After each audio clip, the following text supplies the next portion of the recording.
welcome back to Strange Epochs.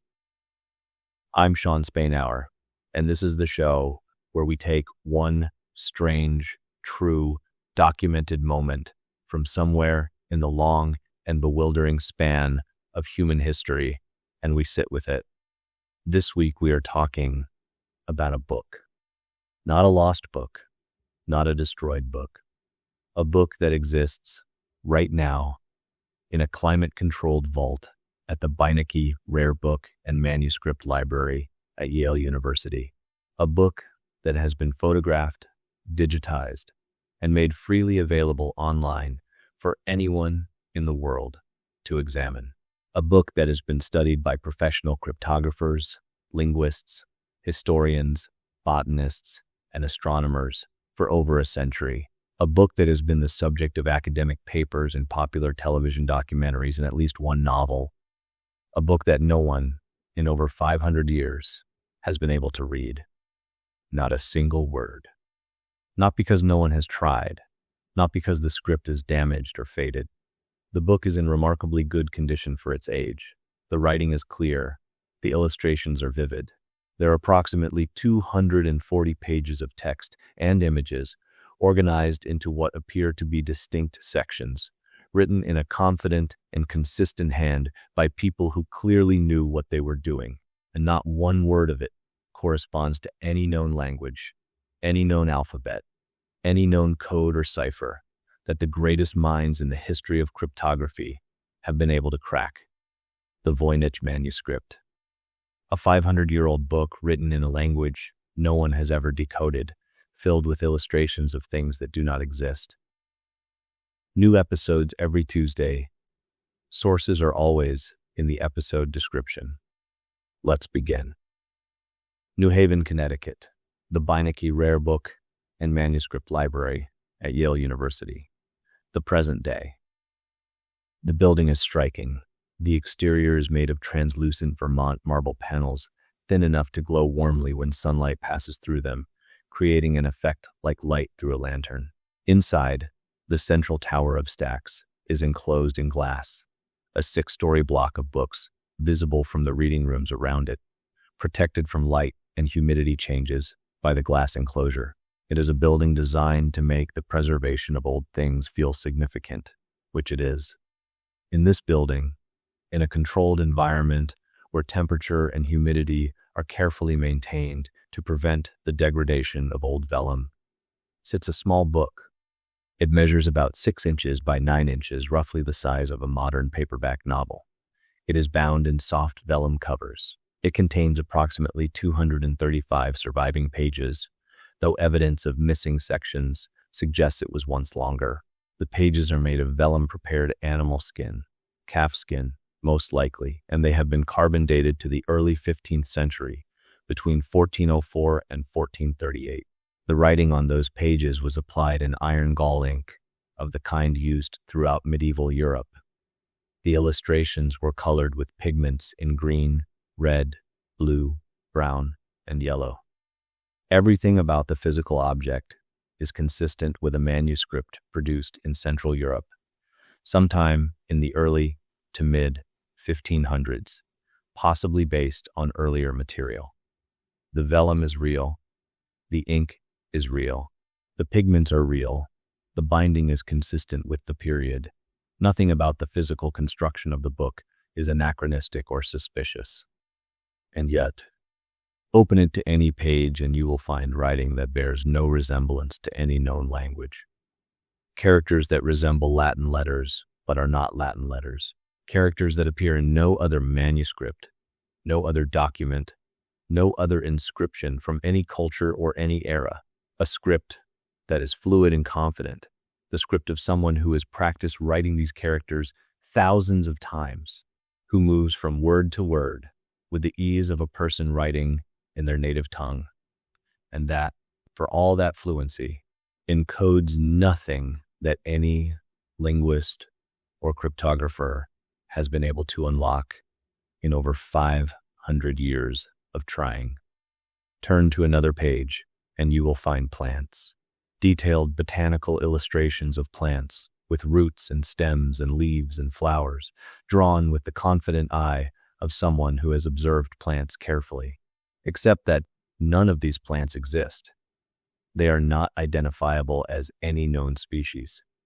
Some of them combine elements from multiple real plants in ways that produce something biologically impossible. Some of them have roots shaped like human figures. Some of them appear to grow out of containers rather than soil. They are drawn as if they are real. They are not real. Turn to another section, and you will find women. Dozens of small female figures, nude, arranged in pools or bathing tubs, connected by elaborate systems of tubes and channels. The tubes connect to each other, to the women, to celestial objects. The women seem untroubled. The system they inhabit makes no physical or biological sense. Turn to the astronomical section, and you will find diagrams of stars and planets and constellations, except that none of the constellations are recognizable. The zodiac is present, more or less, but the order of the signs is sometimes different from the standard sequence, and the illustrations associated with them are unlike any other zodiac cycle in medieval art. No one knows what any of it means. No one. The manuscript gets its name from Wilfrid Voynich, a Polish-American antiquarian bookseller who acquired it in 1912 from a Jesuit college in Frascati, Italy, where it had been sitting in a chest for decades, largely forgotten.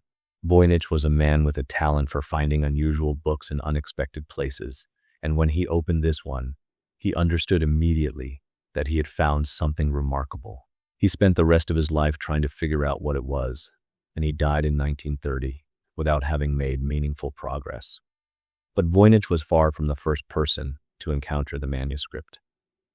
The documented history of the book goes back to the mid-17th century, when it was owned by Georg Baresch, an alchemist in Prague, who in 1639 wrote a letter to the Jesuit scholar Athanasius Kircher, describing a mysterious book of ancient secrets that he had owned for many years and could not read.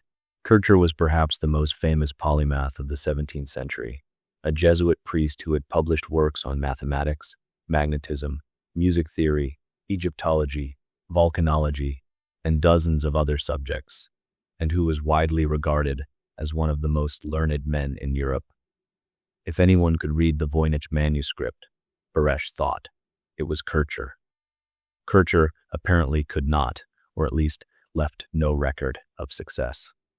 The manuscript passed, after Baresch's death, to another Jesuit scholar named Jan Marek Marci, who sent it to Kircher in Rome in 1666, with a letter that remains one of the most important documents in the manuscript's history.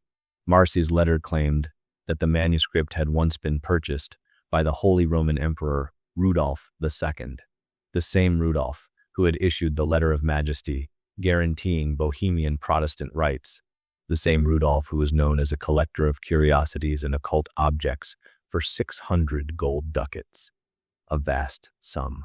Marci's letter also suggested that Rudolf had believed the book was the work of Roger Bacon, a 13th century English friar and scientist who was considered, in his own time and for centuries afterward, a figure of almost supernatural learning. The Roger Bacon attribution was, for a long time, one of the most persistent theories about the manuscript's origin. Bacon had written about optics, mathematics, and natural philosophy with a sophistication far ahead of his contemporaries. He had, according to some accounts, possessed or written works of secret knowledge that were far beyond the understanding of his time. He seemed, to later generations, exactly the kind of person who would write a book in an indecipherable script. Radiocarbon dating put an end to the Roger Bacon theory. The vellum has been dated to the early 15th century, between 1404 and 1438. Roger Bacon died in 1292. He could not have written on vellum that did not yet exist. After Kircher received the manuscript, it disappears from documented history for the better part of 2 centuries. It was in the Jesuit Collegio Romano, almost certainly, but it was not being studied or discussed in any record that has survived.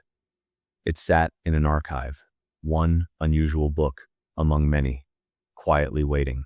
The Jesuit order was suppressed by Pope Clement XIV in 1773, then restored in 1814, and through all of that institutional turbulence, the manuscript apparently stayed put, unexamined and unread, in a chest in Rome.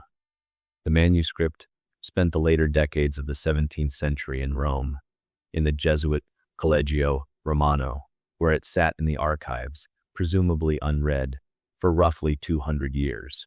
When Voynich acquired it in 1912, along with other manuscripts being quietly sold by the Jesuits to raise funds, he brought it to wider attention for the first time. He made photographs of it and sent copies to scholars across the world. He died before making progress. His wife donated the manuscript to a dealer after his death. It eventually made its way to Yale in 1969, where it has been ever since, sitting in its controlled environment, legible in every physical sense, and completely unreadable in every meaningful one. The manuscript is divided into what appear to be 6 sections, identified by their illustrations rather than their text, since the text has never been translated. The first and largest section is the herbal section, almost half the entire manuscript, consisting of full-page illustrations of plants, each accompanied by text that presumably describes or discusses the plant shown. The plants are drawn with what appears to be botanical care and attention. Roots, stems, leaves, flowers, seed pods, all rendered in detail. None of them correspond to any known species. Some resemble real plants in general outline, but differ in specific details that make identification impossible. Some are clearly impossible hybrids. Some appear to be entirely invented, whether they represent real plants that the illustrator was attempting to render faithfully, or fictional plants in a fictional botanical system, or coded representations of real plants in disguise, is one of the central, unresolved questions of the manuscript. The second section is the astronomical or cosmological section, with circular diagrams apparently depicting the sun, moon, and stars. The diagrams are elaborate and clearly intended to convey information about the structure of the heavens, but the constellations they depict do not match any known tradition of astronomical illustration from any culture or any era. The third section is the zodiac section, which is the part of the manuscript most recognizable to modern eyes. The signs of the zodiac are depicted, roughly, in the usual sequence, and the illustrations associated with them are somewhat similar to other medieval zodiac imagery. This section has attracted significant attention from researchers because it is the most conventional-looking part of the manuscript and therefore potentially the most tractable. The fourth section, often called the biological section, contains the most disturbing illustrations in the manuscript. Page after page of small nude female figures immersed in pools and tubs connected by elaborate networks of tubes and pipes. The figures are calm. The system they inhabit is dense and complex and makes no physiological or physical sense. Some researchers have interpreted this as a depiction of the female reproductive system. Some have seen it as a diagram of the cosmos. Some have seen it as a bathing ritual. The figure of a tiny dragon appears in one corner of one of these pages, which does not help. The fifth section is the pharmaceutical section, with illustrations of what appear to be jars and containers of plant materials, again with accompanying text. The sixth section consists almost entirely of text, organized in short paragraphs that some researchers have speculated might be recipes or instructions. A 2020 study of the manuscript's handwriting identified it as the work of 5 distinct scribes. This finding is significant in several directions at once. 5 scribes means 5 people who could write in Voynichese fluently, who knew the script well enough to produce the confident, practiced writing that appears on every page. This makes it harder, though not impossible, to sustain the hoax hypothesis in its simplest form. A single person producing gibberish in their own invented system would not require 5 collaborators. It suggests either that the manuscript was the product of a community that shared a common script, or that the 5 scribes were all trained in the same constructed system, or that there was a single author who worked on the manuscript over a long period of time and whose handwriting changed, though the study's methodology distinguishes between individual variation and distinct individuals. 5 people who could write in Voynichese. 5 people who are now 500 years dead, who left behind this book and nothing else that we have found.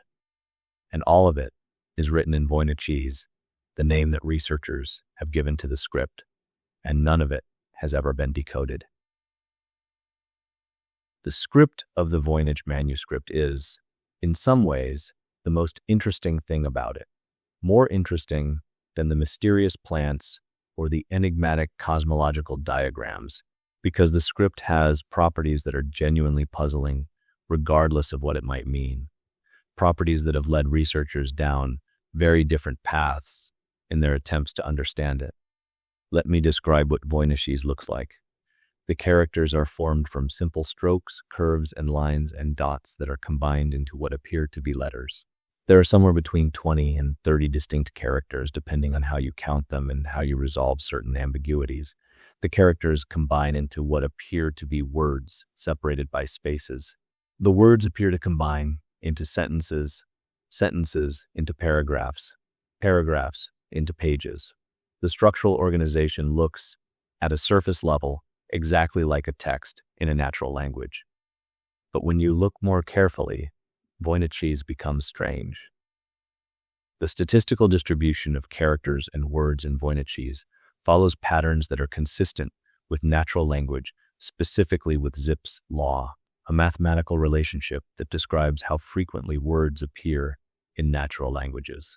In any natural language, a small number of words appear very frequently, and a large number of words appear rarely, and the specific mathematical relationship between frequency and rank follows a consistent pattern.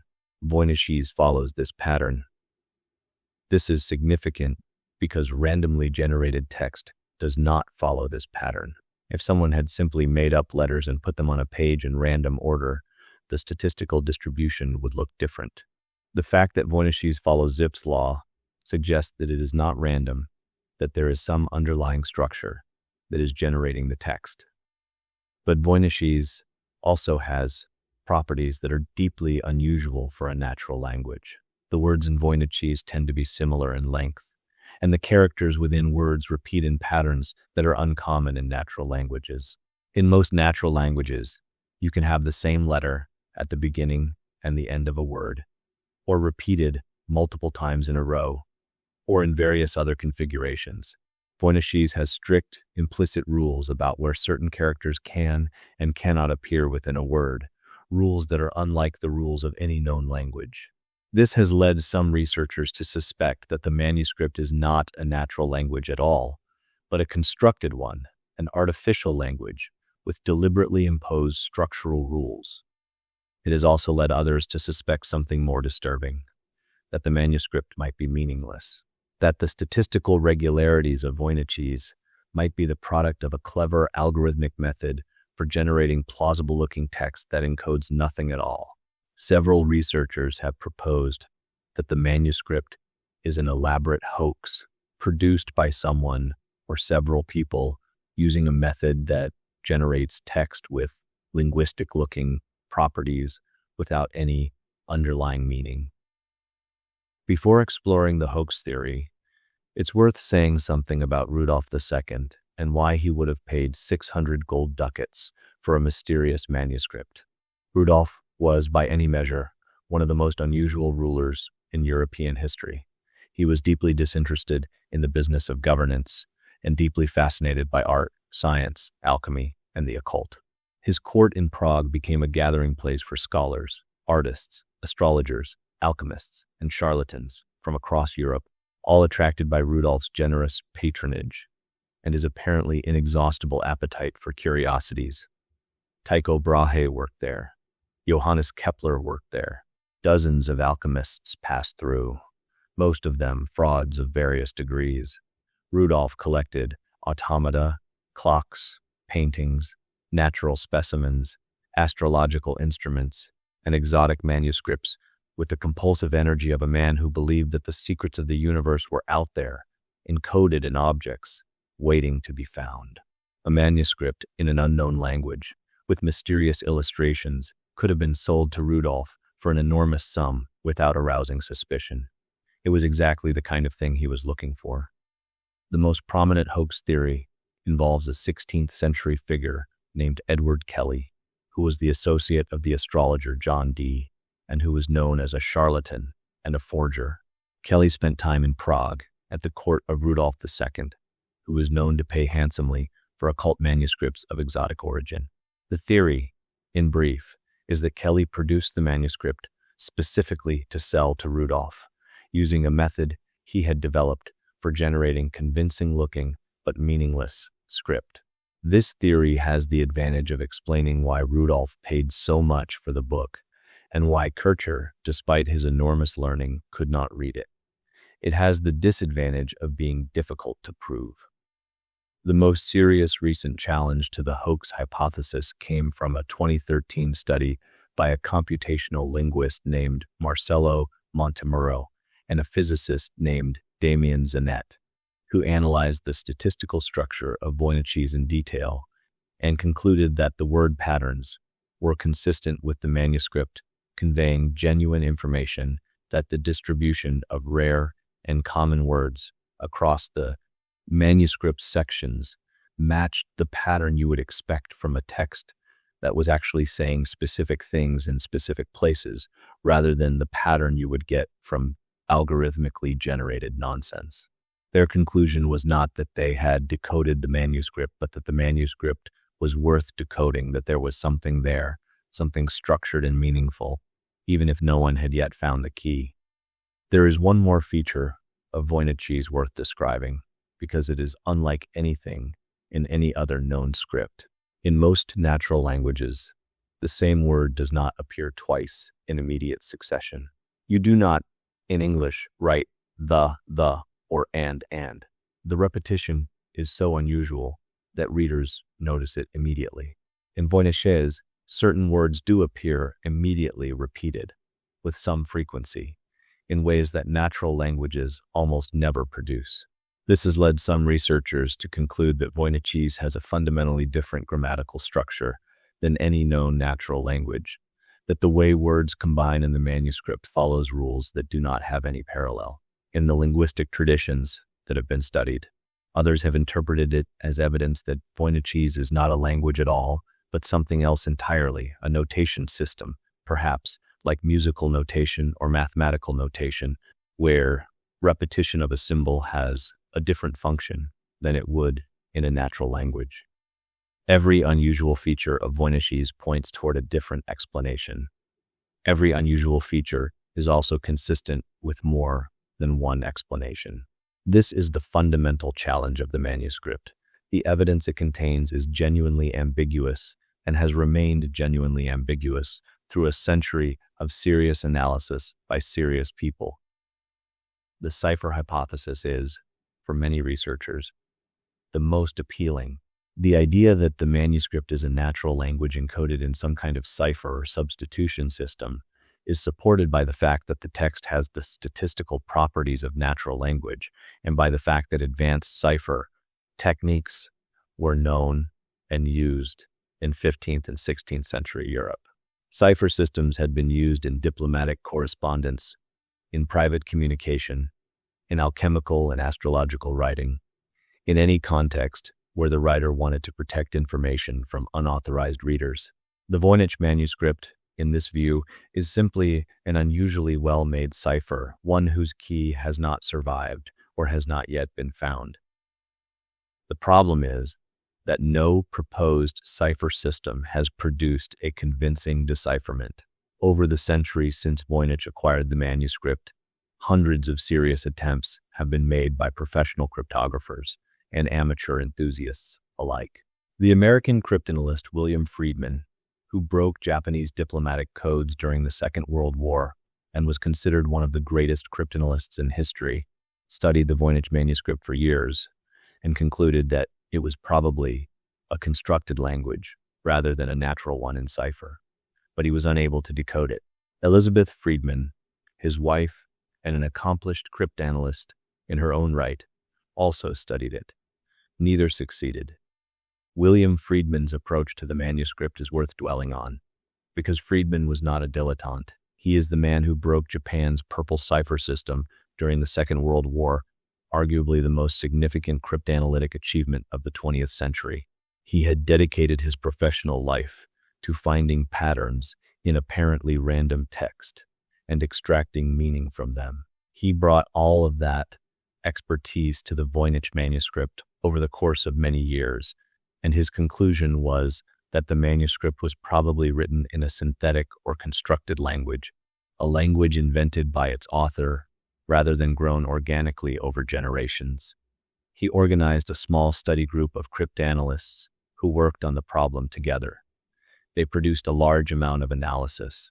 They solved nothing. The National Security Agency, whose cryptanalysts are among the best in the world, has studied the manuscript. They have not announced a solution. The pattern of claimed decipherments is itself illuminating. Roughly every 5 to 10 years, a researcher announces that they have cracked the Voynich manuscript. The announcement attracts significant media attention. The decipherment is scrutinized by other experts. It is found to be unconvincing, the proposed translation too vague, the methodology too circular, the results too dependent on interpretive leaps that a skeptic cannot follow. The excitement dies down. The manuscript remains unread. A few years later, another researcher announces another solution. The cycle repeats. Each failed decipherment tells us something, even in its failure. It tells us that the manuscript resists the standard approaches. It tells us that whatever it is, cipher, constructed language, natural language, hoax, it is not something that yields to ordinary analysis. It has withstood the best cryptanalytic minds of the 20th and 21st centuries. It has withstood the application of modern computational tools that can find patterns in text that no human analyst could detect. It has withstood everything. There's a specific experience that comes from spending time with the Voynich manuscript, from actually looking at the digitized pages, which are freely available, and trying to read them. It is not the experience of being frustrated by a puzzle you cannot solve. It is something stranger than that. It is the experience of encountering something that looks like it should be legible, that has all the visual markers of legibility, the confident script, the organized layout, the detailed illustrations, and finding that legibility withheld. The script does not look like nonsense. It does not look like the marks of someone who did not know how to write. It looks like a text written by someone who wrote in this script regularly, fluently, for whom these characters were natural and easy, and then you try to read it and find nothing. That experience, the experience of encountering a text that presents itself as meaningful while withholding all meaning, is genuinely disorienting in a way that is hard to describe to someone who hasn't tried it. It activates the reading machinery of the brain, the pattern recognition systems that have been trained from childhood to find meaning in written characters, and then delivers nothing. The brain keeps trying. You find yourself looking for familiar shapes, reaching for parallels, trying to anchor the unfamiliar characters to something known, and every time you think you've found a foothold, it dissolves. The Voynich manuscript is, among other things, a meditation on the relationship between form and meaning. We are accustomed to thinking of written language as a transparent medium, a vehicle for meaning that disappears, ideally, in the act of reading, leaving only the content behind. The Voynich manuscript makes the vehicle visible. It forces you to confront the fact that the appearance of meaning and the presence of meaning are not the same thing. That something can look exactly like a text without being one, or that it can be a text and be one that we simply lack the tools to read. The manuscript also raises questions about knowledge and its loss. Whatever the Voynich Manuscript is, someone made it. At least 5 different scribes worked on it, based on the analysis of handwriting variations across the different sections. Those 5 people knew what they were writing. If the manuscript is a genuine text in a real language or cipher, they understood it completely. If it is a constructed language, they had created the system and knew its grammar and vocabulary. If it is a hoax, they knew what the hoax was supposed to accomplish. And all of that knowledge is gone.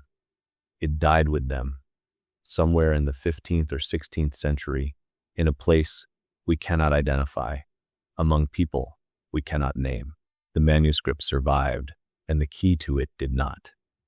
We have the lock without the key, and the lock is 500 years old and has resisted every attempt to pick it. The illustrations deserve more attention than they typically receive because they are strange in ways that the script alone does not capture. The botanical section, with its impossible plants, presents a particular puzzle. The draftsmanship is careful and observational. These are not the symbolic plants of medieval allegory, drawn according to iconographic convention without any interest in the actual appearance of the plant.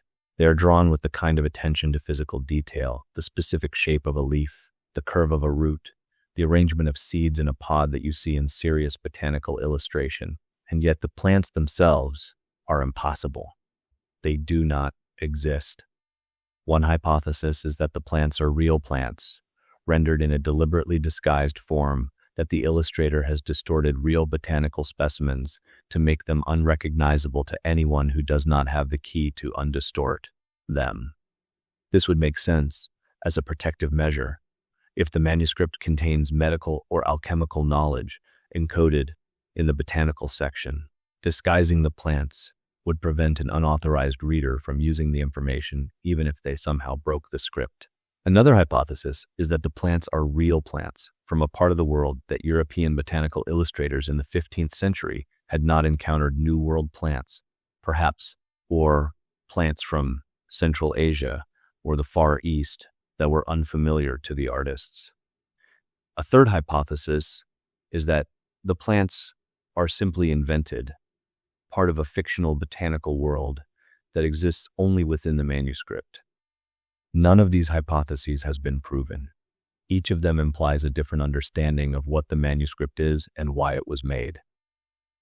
The bathing women of the biological section are, if anything, even more puzzling. They appear on dozens of pages, small figures immersed in pools connected by elaborate tube systems. The tubes carry something fluid, or perhaps something else entirely between the pools and the figures, and into structures that may be vessels or organs or containers. The system has a logic to it, internal and consistent, that no one has been able to explain. Some researchers see in it a medieval theory of the humors, the bodily fluids that medieval medicine believed governed health and disease. Some see it as a cosmological diagram in which the female figures represent something abstract souls perhaps, or celestial principles. Some see it as a straightforward, if bizarre, medical illustration of the female reproductive or circulatory system. The tiny dragon in the corner of one of the biological pages has attracted less scholarly attention than it deserves. What the Voynich Manuscript ultimately represents, the thing it demonstrates most clearly regardless of what it actually contains, is the fragility of knowledge. Information that is not transmitted continuously, that does not find its way into a tradition of reading and use, that can carry it forward through time, can disappear completely, even if the physical object that encodes it survives. The manuscript has been in more or less continuous existence for 600 years. It survived the dissolution of Rudolph's collection. It survived 2 centuries of Jesuit archives. It survived Voynich's death and his wife's attempts to sell it. It sits now in a climate-controlled vault at Yale, perfectly preserved, readable in the physical sense that every character on every page is legible, and completely unreadable in the meaningful sense. Whatever it once meant, whatever the people who made it intended it to convey, whatever knowledge or speculation or fantasy or fraud they poured into those 600 pages of strange script and impossible plants and bathing women and unrecognizable stars, that meaning has not survived. The form has survived, the meaning has not. We have the shell of a message and not its content. We have evidence that someone once knew something, or believed something, or wanted someone to believe something, and we have no idea what. The manuscript remains at Yale, fully digitized, freely available. 235 pages of genuine mystery that anyone with an internet connection can sit with for as long as they like, turning the pages of something that was made with care and intention 500 years ago by people who are gone and took their knowledge with them. It has not been decoded. It may never be decoded. The possibility that it contains something genuinely significant, medical knowledge, astronomical theory, a record of a lost language, a map of a world that did not exist, is real and not dismissible. So is the possibility that it contains nothing at all, that it is the most elaborate and successful hoax in the history of manuscript production, that 5 people spent years filling a book with beautifully executed gibberish, and that the joke has lasted 600 years and is still running. Both possibilities are extraordinary. If the manuscript were ever decoded, genuinely decoded, in a way that produced coherent, verifiable content and was accepted by the scholarly community as convincing, it would be one of the most significant intellectual events in the history of the humanities, not because of whatever it might say necessarily, but because of what it would demonstrate, that a problem that resisted 5 centuries of sustained effort by some of the most capable minds ever directed at it was finally humanly solvable, that the universe does yield its secrets eventually, given enough time and the right approach, that even the most successfully concealed meaning can be found. The alternative, that the manuscript is a hoax and contains nothing, would be extraordinary in a different way. It would mean that the most ambitious practical joke in the history of Western culture had worked for 600 years and might work forever. That someone, or 5 someones, had spent years creating an object of genuine beauty and mystery specifically to deceive, and that the deception had outlasted every attempt to see through it. That the joke was on all of us, still, and would remain so. And we have no way, still, to determine which is true. That's what Strange Epochs is. Stories that have no clean endings. Moments that history recorded, but never quite explained. Events that happened, undeniably happened, and yet still somehow feel impossible. The Voynich Manuscript is sitting at Yale right now. You can see it. The Botanical library has digitized every page and made it freely available. You can open your browser tonight and turn the pages of a 500-year-old mystery that has defeated everyone who has tried to solve it. You can look at the impossible plants and the bathing women and the unrecognizable constellations and the confident, practiced script of 5 people who are long dead, who knew what they were writing, who left this thing behind for a future they could not have imagined. You can look at it and feel exactly what every serious cryptographer since Friedman has felt, the conviction that meaning is present, just beyond reach, that one more look, from one more angle, with one more tool, might be enough. It probably won't be, but it might. That combination, the near certainty that something is there, the complete inability to reach it, is perhaps the purest form of mystery that exists. Not the mystery of something hidden that could be revealed, not the mystery of something lost that could be found. The mystery of something present and visible and completely, stubbornly, 500 years, persistently opaque. The Voynich Manuscript is the clearest illustration we have of the fact that proximity to a secret is not the same as access to it. Everything you heard in this episode is real. Every name, every date, every detail, drawn from documented historical sources. All of the sources for this episode are listed in the episode description below. I encourage you to look them up. If you enjoyed this episode, please follow Strange Epochs wherever you listen. New episodes drop every Tuesday. And if you want to help the show grow, leaving a review goes a long way. It really does. I'll see you next week. I'm Sean Spainhour. This is Strange Epochs.